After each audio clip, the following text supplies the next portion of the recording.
प्यारे बच्चों, वाहिगुरु जी का खालसा वाहिगुरु जी की फतेह। प्यारे बच्चों, मैं ਤੁਹਾਡਾ ਧਾਰਮਿਕ ਅਧਿਆਪਕ ਜਸਪਾਲ ਸਿੰਘ ਹਾਂ। ਮੈਂ ਆਸ ਕਰਦਾ ਹਾਂ ਕਿ ਤੁਸੀਂ ਤੇ ਤੁਹਾਡਾ ਪਰਿਵਾਰ ਠੀਕ ਠਾਕ ਹੋਵੋਗੇ।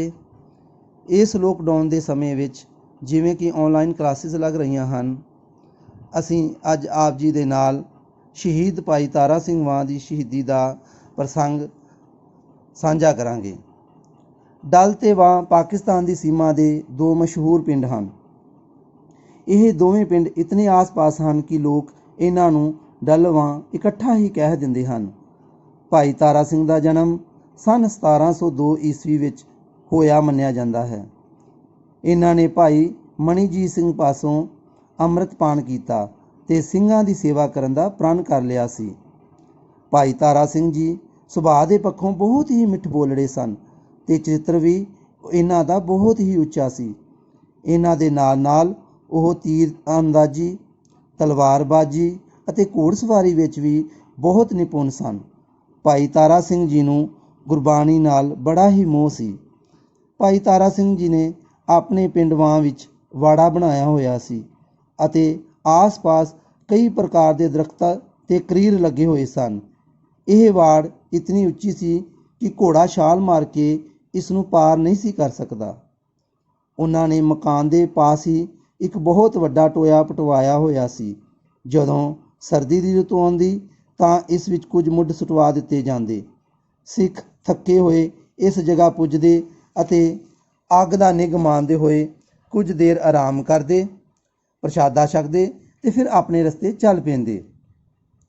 ਵਾਂ ਪਿੰਡ ਸਿੰਘਾਂ ਲਈ ਆਰਾਮ ਘਰ ਬਣ ਗਿਆ ਸੀ ਅਤੇ ਸਾਰੇ ਸਿੱਖ, ਹਿੰਦੂ ਅਤੇ ਮੁਸਲਮਾਨ ਇਹਨਾਂ ਦਾ ਸਤਿਕਾਰ ਤੇ ਆਦਰ ਮਾਣ ਕਰਦੇ ਸਨ।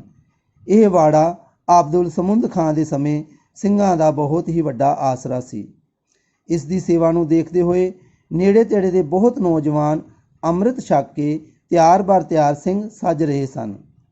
ਸੰਨ 1726 ਈਸਵੀ ਵਿੱਚ ਜਦ ਜ਼ਕਰੀਆ ਖਾਂ ਲਾਹੌਰ ਦਾ ਹਾਕਮ ਬਣਿਆ ਤਾਂ ਨੌਸ਼ਹਿਰਾ ਦੇ ਚੌਧਰੀ ਸਾਹਿਬ ਰਾਏ ਨੇ ਸਿੰਘਾਂ 'ਤੇ ਬਹੁਤ ਹੀ ਅਤਿਆਚਾਰ ਕਰਨੇ ਸ਼ੁਰੂ ਕਰ ਦਿੱਤੇ। ਪੜਾਣੇ ਵਿੱਚ ਮਾਲੀ ਸਿੰਘ ਅਤੇ ਗੁਰਬਖਸ਼ ਸਿੰਘ ਨਾਮ ਦੇ ਦੋ ਸਿੰਘ ਰਹਿੰਦੇ ਸਨ। ਸਾਹਿਬ ਰਾਏ ਨੇ ਆਪਣੀਆਂ ਘੋੜੀਆਂ ਇਹਨਾਂ ਦੇ ਖੇਤਾਂ ਵਿੱਚ ਛੱਡਣ ਲੱਗ ਪਿਆ ਸੀ। ਸਿੰਘਾਂ ਨੇ ਉਸ ਨੂੰ ਮਿਹਨਤ ਨਾਲ ਕੀਤੀ ਖੇਤੀ ਨਾ ਉਜਾੜਨ ਲਈ ਕਿਹਾ, ਪਰ ਸਾਹਿਬ ਰਾਏ ਨੇ ਇੱਕ ਨਾ ਸੁਣੀ, ਸਗੋਂ ਮੰਦੇ ਬਚਨ ਬੋਲਦਾ ਹੋਇਆ ਕਹਿਣ ਲੱਗਾ ਕਿ ਮੈਂ ਤੁਹਾਡਾ ਲਿਹਾਜ਼ ਕਰਦਾ ਹਾਂ। ਇੰਨਾ ਸ਼ੁਕਰ ਕਰੋ ਕਿ ਤੁਹਾਨੂੰ ਕਤਲ ਨਹੀਂ ਕਰਾਇਆ, ਨਹੀਂ ਤਾਂ ਤੁਹਾਡੇ ਕੇਸਾਂ ਦੇ ਮੈਂ ਰੱਸੇ ਬਣਾ ਕੇ ਆਪਣੀਆਂ ਘੋੜੀਆਂ ਬੰਨ੍ਹਣੀਆਂ ਸਨ।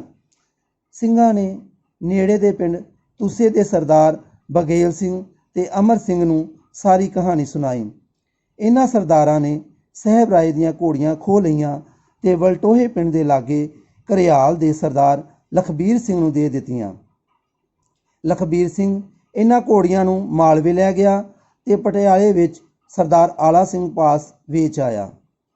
ਉਸਨੇ ਸਾਰੀ ਰਕਮ ਦਾ ਸਮਾਨ ਲਿਆ ਕੇ ਤਾਰਾ ਸਿੰਘ ਦੇ ਲੰਗਰ ਵਿੱਚ ਪਾ ਦਿੱਤਾ। ਸਾਹਿਬ ਰਾਏ ਵਾਹ ਪਿੰਡ ਵਿੱਚ ਪੁੱਜਿਆ ਤੇ ਤਾਰਾ ਸਿੰਘ ਨੂੰ ਕਿਹਾ ਕਿ ਚੋਰ ਉਸ ਦੇ ਹਵਾਲੇ ਕਰ ਦੇਵੇ। ਤਾਰਾ ਸਿੰਘ ਕਹਿਣ ਲੱਗਾ ਕਿ ਜ਼ੁਲਮ ਤਾਂ ਤੂੰ ਲੋਕਾਂ ਉੱਪਰ ਕਰ ਰਿਹਾ ਹੈ, ਇੱਥੇ ਕੋਈ ਚੋਰ ਨਹੀਂ ਹੈ। ਸਾਹਿਬ ਰਾਏ ਲੜਾਈ ਜਰਾ ਵੱਧਦੀ ਦੇਖ ਕੇ ਉੱਥੋਂ ਦੌੜ ਗਿਆ ਤੇ ਪੱਟੀ ਦੇ ਫੌਜਦਾਰ ਕੋਲ ਪਹੁੰਚ ਗਿਆ। ਉਸਨੇ ਕਿਹਾ ਕਿ ਜਿੱਥੇ ਵੀ ਅਸੀਂ ਮਾਮਲਾ ਉਗਰਾਹੁਣ ਜਾਂਦੇ ਹਾਂ, ਇਹ ਲੋਕ ਕਹਿ ਦਿੰਦੇ ਹਨ ਕਿ ਮਾਮਲਾ ਤਾਂ ਤਾਰਾ ਸਿੰਘ ਲੈ ਗਿਆ ਹੈ। ਉਸਨੇ ਫੌਜਦਾਰ ਨੂੰ ਕਿਹਾ ਕਿ ਜੇ ਅਸੀਂ ਤਾਰਾ ਸਿੰਘ ਨੂੰ ਫੜ ਲਈਏ ਤਾਂ ਸਾਰੇ ਮਾਝੇ ਵਿੱਚ ਸ਼ਾਂਤੀ ਵਰਤ ਜਾਏਗੀ ਅਤੇ ਨਵਾਂ ਬਣਿਆ ਹਾਕਮ ਜ਼ਕਰੀਆ ਖਾਂ ਬਹੁਤ ਹੀ ਖੁਸ਼ ਹੋਵੇਗਾ। ਫੌਜਦਾਰ ਇਹ ਮੌਕਾ ਦੇਖ ਕੇ ਵਾਂ ਪਿੰਡ ਪੁੱਜਾ। ਉਸ ਸਮੇਂ ਸਰਦਾਰ ਬਘੇਲ ਸਿੰਘ ਹੱਥ ਵਿੱਚ ਗੜਵਾ ਲੈ ਕੇ ਨੇਜਾ ਫੜੀ ਜੰਗਲ ਪਾਣੀ ਲਈ ਅਜੇ ਵਾੜੇ 'ਚੋਂ ਬਾਹਰ ਹੀ ਨਿਕਲਣ ਲੱਗੇ ਸਨ ਕਿ ਸਾਹਮਣੇ ਤੋਂ ਕੁਝ ਸਵਾਰ ਆਉਂਦੇ ਦੇਖੇ। ਉਸਨੇ ਪੁੱਛਿਆ, ਤੁਸੀਂ ਕੌਣ ਹੋ? ਸਾਹਿਬ ਰਾਏ ਨੇ ਬਘੇਲ ਸਿੰਘ ਦੀ ਆਵਾਜ਼ ਨੂੰ ਪਹਿਚਾਣ ਕੇ ਕਿਹਾ ਕਿ ਸਾਰੇ ਫਸਾਦ ਦੀ ਮੂਲ ਜੜ ਇਹੋ ਹੈ, ਇਸ ਨੂੰ ਫੜ ਲਵੋ। ਬਘੇਲ ਸਿੰਘ ਨੇ ਨੇਜਾ ਹੱਥ ਵਿੱਚ ਸੰਭਾਲਦੇ ਹੋਏ ਘੋੜਸਵਾਰਾਂ 'ਤੇ ਵਾਰ ਕਰਨੇ ਸ਼ੁਰੂ ਕਰ ਦਿੱਤੇ। ਬਘੇਲ ਸਿੰਘ ਨੇ 50 ਦੇ 50 ਸਵਾਰਾਂ ਨੂੰ ਢਾਹ ਲਾਈ ਗੋਲੀਆਂ ਚੱਲਣ ਲੱਗੀ ਪਈਆਂ ਅਤੇ ਇੱਕ ਗੋਲੀ ਸਰਦਾਰ ਬਘੇਲ ਸਿੰਘ ਦੇ ਪੱਟ ਦੇ ਵਿੱਚ ਵੱਜੀ, ਪਰ ਬਘੇਲ ਸਿੰਘ ਨੇ ਇਸ ਦੀ ਕੋਈ ਪਰਵਾਹ ਨਾ ਕੀਤੀ ਅਤੇ ਹੱਥ ਵਿੱਚ ਫੜੇ ਹੋਏ ਨੇਜ਼ੇ ਨਾਲ ਜਿਹੜਾ ਵੀ ਉਸ ਦੇ ਸਾਹਮਣੇ ਆਉਂਦਾ ਉਸ ਨੂੰ ਬੁਰੀ ਤਰ੍ਹਾਂ ਜ਼ਖਮੀ ਕਰ ਦਿੰਦੇ। ਗੋਲੀਆਂ ਦੀਆਂ ਆਵਾਜ਼ਾਂ ਨੂੰ ਸੁਣ ਕੇ ਕੁਝ ਹੋਰ ਸਿੰਘ ਵਾੜੇ ਤੋਂ ਬਾਹਰ ਆਏ। ਜਦ ਸਿੰਘਾਂ ਨੂੰ ਵਾੜੇ ਤੋਂ ਬਾਹਰ ਨਿਕਲਦਿਆਂ ਦੇਖਿਆ ਤਾਂ ਉਹਨਾਂ ਸਵਾਰਾਂ ਨੂੰ ਭੱਜਦਿਆਂ ਰਾਹ ਨਾ ਲੱਭਾ, ਪਰ ਜਾਂਦੇ ਜਾਂਦੇ ਇੱਕ ਪਿਆਂਦੇ ਨੇ ਗੋਲੀ ਚਲਾ ਦਿੱਤੀ ਅਤੇ ਜਿਹੜੀ ਸਰਦਾਰ ਬਘੇਲ ਸਿੰਘ ਦੇ ਜਾ ਵੱਜੀ। ਕੁਝ ਸਮੇਂ ਬਾਅਦ ਸਰਦਾਰ ਬਘੇਲ ਸਿੰਘ ਸ਼ਹੀਦ ਹੋ ਗਏ। ਪਿਆਰੇ ਬੱਚਿਓ, ਮੈਂ ਤੁਹਾਨੂੰ ਇੱਥੇ ਇਹ ਵੀ ਦੱਸਣਾ ਚਾਹੁੰਦਾ ਹਾਂ ਕਿ ਇਹ ਬਘੇਲ ਸਿੰਘ ਤੁਸੇ ਪਿੰਡ ਦਾ ਸੀ। ਜਿਹੜਾ ਦੂਜਾ ਸਰਦਾਰ ਬਘੇਲ ਸਿੰਘ ਹੈ ਉਸ ਦਾ ਜ਼ਿਕਰ ਇਤਿਹਾਸ ਵਿੱਚ ਆਉਂਦਾ ਹੈ ਕਿ ਉਸਨੇ ਦਿੱਲੀ ਦੇ ਲਾਲ ਕਿਲੇ ਵਿੱਚ ਕੇਸਰੀ ਝੰਡਾ ਲਹਿਰਾਇਆ ਸੀ, ਖਾਲਸਾ ਰਾਜ ਦੀ ਸਥਾਪਨਾ ਕੀਤੀ ਸੀ। ਸੋ ਉਹ ਬਘੇਲ ਸਿੰਘ ਹੋਰ ਸੀ। ਇਹ ਬਘੇਲ ਸਿੰਘ ਤੁਸੇ ਪਿੰਡ ਦਾ ਰਹਿਣ ਵਾਲਾ ਸੀ। ਹਾਂਜੀ, ਜ਼ਕਰੀਆ ਖਾਨ ਨੂੰ ਸਿੰਘਾਂ ਦੀ ਵਧੀ ਹੋਈ ਤਾਕਤ ਦਾ ਹਾਲ ਇੱਕ ਢਾਣੀ ਨੇ ਬਿਆਨ ਕੀਤਾ ਤੇ ਜ਼ਕਰੀਆ ਖਾਨ ਨੇ 2200 ਸਵਾਰ ਅਤੇ ਕੁਝ ਹਾਥੀ ਆਪਣੇ 94ਵੇਂ ਜਰਨੈਲ ਮੋਮਨ ਖਾਨ ਨਾਲ ਭੇਜੇ ਅਤੇ ਕਿਹਾ ਕਿ ਉਹ ਤਾਰਾ ਸਿੰਘ ਵਾਂ ਨੂੰ ਫੜ ਕੇ ਲਿਆਵੇ। ਇੱਧਰ ਸਿੰਘਾਂ ਨੇ ਮੋਰਚੇ ਮਾਲੇ ਅਤੇ ਇਸ ਤੋਂ ਮੋਮਨ ਖਾਨ ਨੂੰ ਪਤਾ ਚੱਲ ਗਿਆ ਕਿ ਸਿੰਘ ਜੂਝਣ ਅਤੇ ਸ਼ਹੀਦੀਆਂ ਪਾਉਣ ਨੂੰ ਤਿਆਰ ਬੈਠੇ ਹਨ। ਸੈਨਾ ਨੂੰ ਆਉਂਦਿਆਂ ਦੇਖ ਕੇ ਬੁਲਾਕਾ ਸਿੰਘ ਨੇ ਤੀਰ ਚਲਾਉਣੇ ਸ਼ੁਰੂ ਕਰ ਦਿੱਤੇ ਅਤੇ ਤੀਰ ਵਾਲਾ ਪੱਥਾ ਖਾਲੀ ਹੋਣ ਤੋਂ ਬਾਅਦ ਤਲਵਾਰ ਚਲਾਉਂਦੇ ਹੋਏ ਕਈਆਂ ਨੂੰ ਮਾਰਦੇ ਹੋਏ ਸ਼ਹੀਦੀ ਪ੍ਰਾਪਤ ਕਰ ਗਏ। ਉਸ ਸਮੇਂ ਸਿੰਘਾਂ ਪਾਸ ਕੋਈ ਬੰਦੂਕ ਨਹੀਂ ਸੀ। ਟਿੰਡਾਂ ਵਿੱਚ ਹੀ ਬੰਦੂਕ ਬਰੂਦ ਪਾ ਕੇ ਫੌਜ ਵੱਲ ਛੱਡ ਦਿੰਦੇ। ਇਸ ਦਾ ਧਮਾਕਾ ਹੀ ਇੰਨਾ ਹੁੰਦਾ ਕਿ ਫੌਜਾਂ ਘਬਰਾ ਜਾਂਦੀਆਂ ਅਤੇ ਸਿੰਘ ਆਪਣੀਆਂ ਤਲਵਾਰਾਂ ਦੇ ਜ਼ੋਰ ਦਿਖਾਉਣ ਲੱਗ ਪੈਂਦੇ। ਤਾਰਾ ਸਿੰਘ ਵੀ ਤਲਵਾਰਬਾਜ਼ੀ ਵਿੱਚ ਨਿਪੁੰਨ ਸਨ, ਇਸ ਲਈ ਉਹਨਾਂ ਮੋਮਨਾਂ ਦੀਆਂ ਫੌਜਾਂ ਦੇ ਖੂਬ ਆਹੂ ਲਾਹੇ ਤੇ ਤਾਰਾ ਸਿੰਘ ਨੇ ਤਕੀਆ ਖਾਨ ਨੂੰ ਮਾਰ ਮੁਕਾਇਆ, ਜਿਸ ਨੇ ਆਪਣੇ ਆਪ ਨੂੰ ਸੰਜੋ ਨਾਲ ਪੂਰੀ ਤਰ੍ਹਾਂ ਢੱਕਿਆ ਹੋਇਆ ਸੀ। ਮੋਮਨ ਖਾਨ ਜਾਣ ਲੱਗਾ ਸੀ ਕਿ ਘੋੜੀਆਂ ਰਾਹੀਂ ਵਾੜੇ ਨੂੰ ਹੁਣ ਕੁਚਲਿਆ ਨਹੀਂ ਜਾ ਸਕਦਾ, ਇਸ ਲਈ ਉਹ ਆਪਣੇ ਹਾਥੀਆਂ ਨੂੰ ਅੱਗੇ ਵਧਾਉਣ ਲੱਗਾ। ਹਾਥੀ ਆਉਂਦਾ ਦੇਖ ਕੇ ਭਾਈ ਭੀਮ ਸਿੰਘ ਸ਼ੇਰ ਦੀ ਤਰ੍ਹਾਂ ਉਸ ਵੱਲ ਵਧਿਆ। ਭਾਈ ਭੀਮ ਸਿੰਘ ਹਾਥੀ ਨੂੰ ਰੋਕਦਿਆਂ ਉਸ ਦੇ ਕੰਨ ਫੜ ਕੇ ਸੁੰਡ ਦੇ ਸਹਾਰੇ ਉਸ ਦੀ ਧੌਣ 'ਤੇ ਬੈਠ ਗਏ।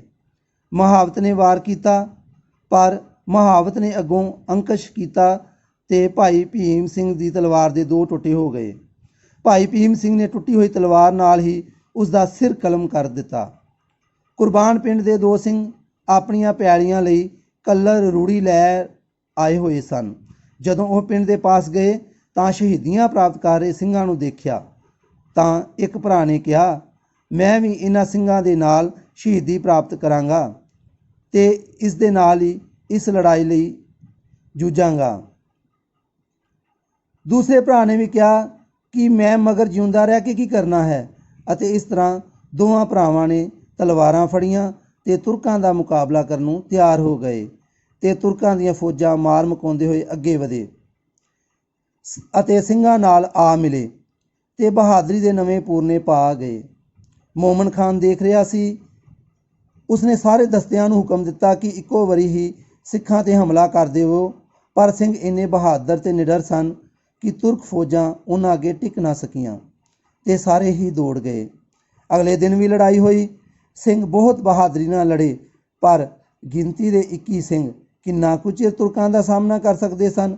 ਸਵੇਰੇ ਸਾਰੇ ਸਿੰਘ ਸ਼ਹੀਦੀਆਂ ਪ੍ਰਾਪਤ ਕਰ ਗਏ। ਸੋ ਇਹ ਬੱਚਿਓ ਤਾਰਾ ਸਿੰਘ ਵਾਂ ਦੀ ਸ਼ਹੀਦੀ ਦਾ ਪ੍ਰਸੰਗ ਸੀ।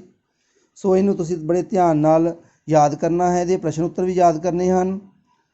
ਸੋ ਇੰਨਾ ਹੀ ਕਹਿੰਦੇ ਹੋਇਆ ਮੈਂ ਇਹੋ ਹੀ ਕਹਾਂਗਾ ਕਿ ਸਵਸਥ ਰਹੋ, ਬਾਣੀ ਪੜ੍ਹੋ, ਨਾਮ ਜਪੋ ਤੇ ਵਾਹਿਗੁਰੂ ਤੁਹਾਡੇ ਸਾਰਿਆਂ 'ਤੇ ਕਿਰਪਾ ਕਰੇ ਤੇ ਹੋਈਆਂ ਭੁੱਲਾਂ ਦੀ ਮਾफ़ੀ। ਵਾਹਿਗੁਰੂ ਜੀ ਕਾ ਖਾਲਸਾ, ਵਾਹਿਗੁਰੂ ਜੀ ਕੀ ਫਤਿਹ।